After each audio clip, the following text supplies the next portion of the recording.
Xerox எடுத்துட்டு வந்துட்டீங்களாம்ல அவங்க அறிக்கை. சொல்றேன்.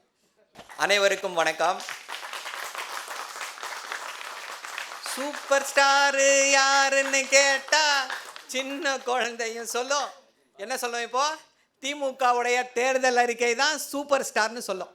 அடுத்த 50 ஆண்டுகளுக்கு தமிழ்நாட்டை எப்படி கொண்டு செல்ல போகிறோம் அப்படின்ற விஷயங்கள் அடங்கி இருக்கக்கூடிய அந்த விஷன் டாக்குமெண்ட் தான் திமுகவுடைய தேர்தல் அறிக்கை. சூப்பர் ஸ்டார் தேர்தல் அறிக்கை வெளியிட்டிருப்பவர் rock star CM Muthuvel Karunanidhi Stalin.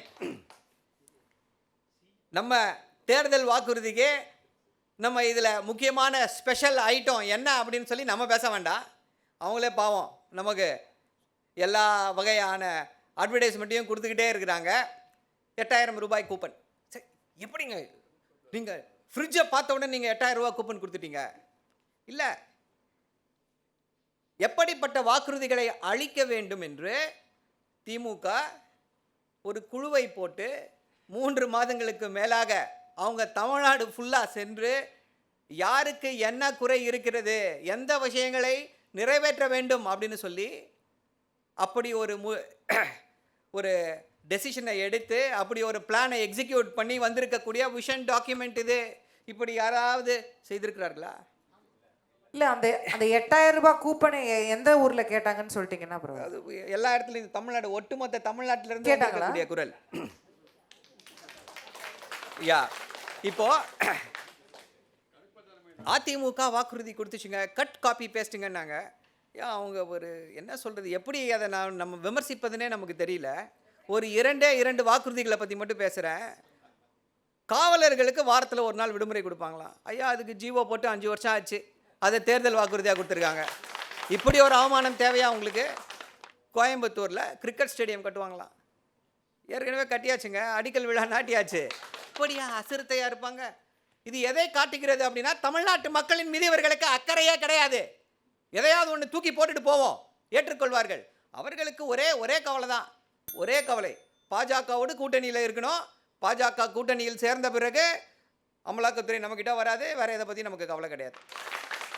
திரு ஜெயக்குமார் அவர்கள் மறந்துருக்கவே மாட்டீங்கன்னு நினைக்கிறேன். வேஸ்ட் லக்கேஜுங்க, பிஜேபி வேஸ்ட் லக்கேஜ். நான் சொல்லலைங்க, அண்ணன் ஜெயக்குமார் சொல்லியிருக்காரு. நான் ராயபுரத்து கிங்குங்க, ஜெயிக்க முடியுமா, தோக்கிற வேண்டிய ஆளானா அப்படின்னு பேசுனது யாரு? இப்போ 5 வருஷத்தில் என்ன மாறிடுச்சு? இப்போ என்ன பாஜக என்ன அப்படியே புது பெயிண்ட் அடிச்சிட்டாங்களா? இல்லை அந்த வேஸ்ட் லக்கேஜ் வந்து இப்போ என்ன லக்கேஜாக மாறிடுச்சு, அதுக்கு விளக்கம் கொடுப்பார்களா அப்படின்ற அந்த கேள்விதான் நம் முன்னாலே வந்து நிற்கிறது.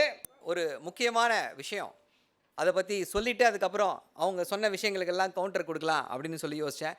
இந்த தேர்தல் வாக்குறுதிகளை தேர்தலுக்கு முன்னால் கொடுக்க வேண்டும், மக்களுக்கு ஒரு உறுதிமொழி கொடுக்க வேண்டும்னு சொல்லி ஆரம்பித்த இயக்கம் திராவிட இயக்கம், திமுக கழகம் 1952. அப்போது நீங்கள் எங்கள் கூட தான் இருந்தீங்க, கையை தூக்காதீங்க.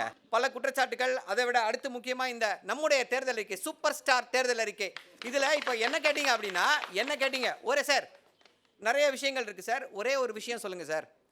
இப்போ நமக்கு ரொம்ப முக்கியமான விஷயம், உங்களுக்கு உங்கள் மனதுக்கு பிடித்த விஷயம் ஏதாவது ஒன்று சொல்லுங்கள் அப்படின்னா, நான் ஸ்ட்ரெயிட்டாக செயற்கை நுண்ணறிவு 29வது இதாக தலைப்பில் கொடுத்துருக்காங்க. அதில் வந்து 3வது, அனைத்து பட்டப்படிப்பு துறைகளிலும் AI குறித்த பாடப்பிரிவு இன்றியமையாததாக அமைக்கப்படும்.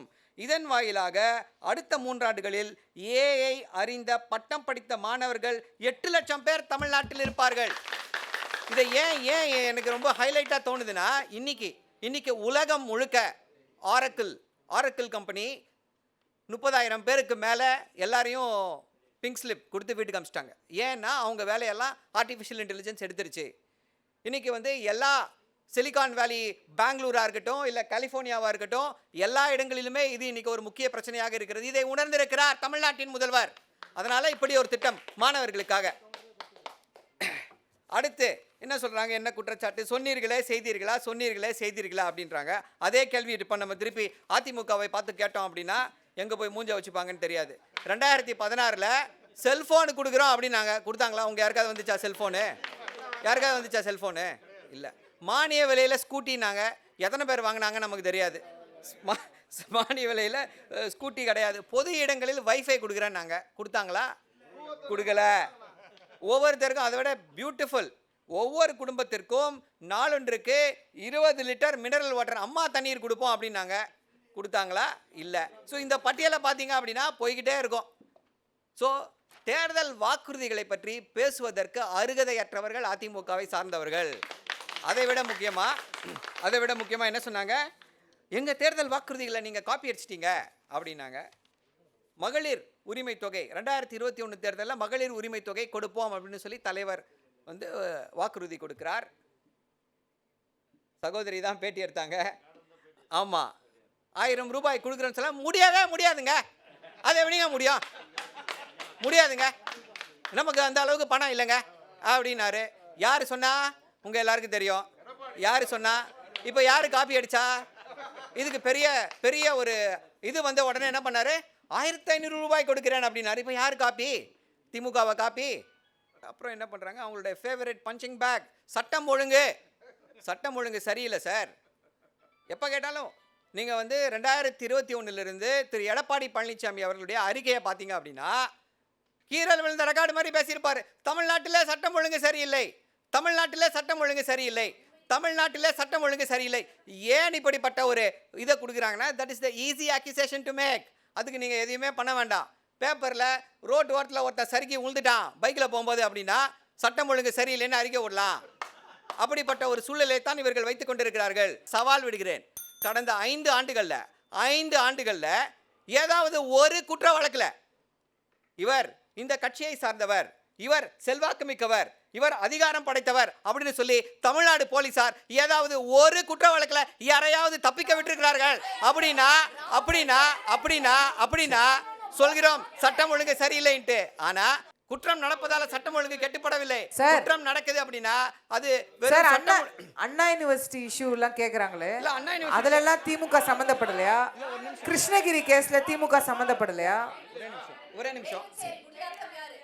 ஒரே நிமிஷம் சார். தப்பு செய்யக்கூடிய பொறுக்கி, பாலியல் பொறுக்கி எந்த கட்சியை சார்ந்தவனாக இருந்தாலும் அவன் மீது நடவடிக்கை எடுக்கப்படும். அதுதான் சேலஞ்ச் பண்ண. திமுகவை சார்ந்தவர்களை யாராவது தப்பு வைக்கப்பட்டிருக்கிறார்களா? 3 மாணவிகள், செல்வி ஜெயலலிதா அவர்கள் வந்து தண்டனை கொடுத்துட்டாங்களா? 3 மாணவிகள் எரித்துக் கொல்லப்பட்டார்கள். அவங்களுக்கு விடுதலை கொடுத்தது யாரு? அதிமுக. அது சட்டம் ஒழுங்கு பிரச்சனை. உயிரோடு எரித்துக் கொல்லப்பட்டார்கள் அதிமுக ஆட்சி காலத்தில். அது சட்டம் ஒழுங்கு பிரச்சனை. இது சட்டம் ஒழுங்கு பிரச்சனைனா என்ன, இதை இவர்கள் எப்படி பேசிக்கொண்டிருக்கிறார்கள், எப்படி திசை திருப்புகிறார்கள் அப்படின்றதெல்லாம் மக்களுக்கு எல்லாருக்கும் தெரியும். அதை விட சிறப்பான விஷயம் என்ன அப்படின்னா, அதிமுக ஆட்சி காலத்தில் விட பாஜக சட்டம் ஒழுங்கு சரியில்லைன்னு சொல்லி பியூஷ் கோயல் அவருக்கும் தமிழ்நாட்டுக்கு என்ன சம்பந்தம்னா நமக்கு தெரியாது. அவர் வந்து இங்கே வந்து தமிழ்நாட்டில் சட்டம் ஒழுங்கு சரியில்லை அப்படின்றாரு. அவருக்கு தெரியுமா தெரியாதான்னு தெரியல. பாஜகவில் இருக்கக்கூடியவர்கள் 124 ரவுடிகளை பாஜகவில் சேர்த்து வைத்திருக்கிறார்கள். நான் லிஸ்ட்டு கூட போட்டு வச்சிருக்கேன். லிஸ்ட்டை கூட கொடுக்க முடியும். அவர்கள் எந்த பொறுப்பில் இருக்கிறார்கள் அப்படின்றத என்னால் சொல்ல முடியும். ரவுடிங்களை கட்சியில் சேர்த்து பொறுப்பு கொடுப்பாங்களா? அப்புறம் திமுக ஆட்சியை பார்த்து சட்டம் ஒழுங்கு சரியில்லைன்னு வாங்கலாம். போதையை பற்றி பேசுகிறாங்க. பிரசாத்னு ஒருத்தர், அவர் என்னவா இருக்காரு? அதிமுக ஐடி விங்கில் முக்கியமாக இருக்காரு. என்ன வச்சிருந்தாரு அவரு? கஞ்சாலாம் இல்லைங்க, அதை விட பெரிய போதைப் பொருள் கோகைன் வச்சிருந்தாரு. அதுக்கப்புறம் தான் அவரை கட்சியில நீங்க இப்படிப்பட்டவர்களை கட்சியில வச்சுக்கொண்டு சார் ஜாஃபர் சாதிக்கு நீங்க தானே வச்சிருந்தீங்கன்னு கேக்குறாங்க. ஜாஃபர் சாதிக்கு நீங்க தானே வச்சிருந்தீங்க. நடவடிக்கை எடுத்தார்களா இல்லையா? நடவடிக்கை எடுக்கப்பட்டது தானே, அவங்களும் தானே எடுக்கிறாங்க. அப்போ எல்லா இதுலயும் ஒண்ணு தானே. அப்ப திமுகவை பத்தி மட்டும் ஏன் பேசுறீங்கன்னு தான் கேக்குறோம். எல்லா இதுலயும் அப்படிதானே இருக்கு. உங்க கட்சியில இருக்காங்கல்ல அக்யூஸ்டுகள் இருக்காங்கல்ல, அக்யூஸ்டுங்க எல்லாரையும் சேர்த்து வச்சு பதவி கொடுத்துட்டு இருக்கீங்கல்ல. அப்போ ஆனந்த் அஜித் அருமையா பேசினாரு. ரொம்ப பல கருத்துக்களை வந்து முன்வைத்தார். அவர்கிட்ட நமக்கு என்ன ஒரே சந்தேகம் இல்லை, ஒரு இது என்ன அப்படின்னா, இப்படிப்பட்டவர்களை வந்து நம்ம வந்து ஹோம் செக்ரட்டரிக்கு லெட்டர் எழுத வைக்கலாமே. அசோக் பல்லால்னு ஒருத்தருக்கு லெட்டர் எழுதுறாங்களாம். அவர் யாருன்னா மணிப்பூர் கவர்னராம். மணிப்பூர் கவர்னர் வந்து தாவேகாவுக்கு இப்போ பாதுகாப்பு கொடுக்கணுமா. அப்புறம் என்ன சொல்கிறாங்க, இல்லை அது அந்த லெட்டரே கிடையாதுங்க, அந்த லெட்டரே போயிங்க. அண்ணன் தம்பி அருமையாக பேசுகிறாரு, இவருக்கு அந்த வாய்ப்பை கொடுக்கலாமே, லெட்டர் எழுதுகிற வாய்ப்பை, இவருக்கு அந்த பொறுப்புகளை கொடுக்கலாமே.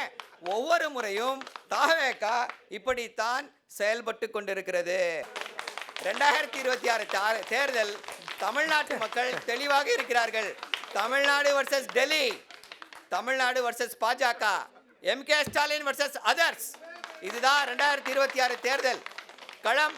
இதில் வெற்றி பெறப் போவது திமுக மட்டும்தான். அடுத்த முதல்வர், தமிழ்நாட்டின் முதல்வர் முத்துவேல் கருணாநிதி ஸ்டாலின்.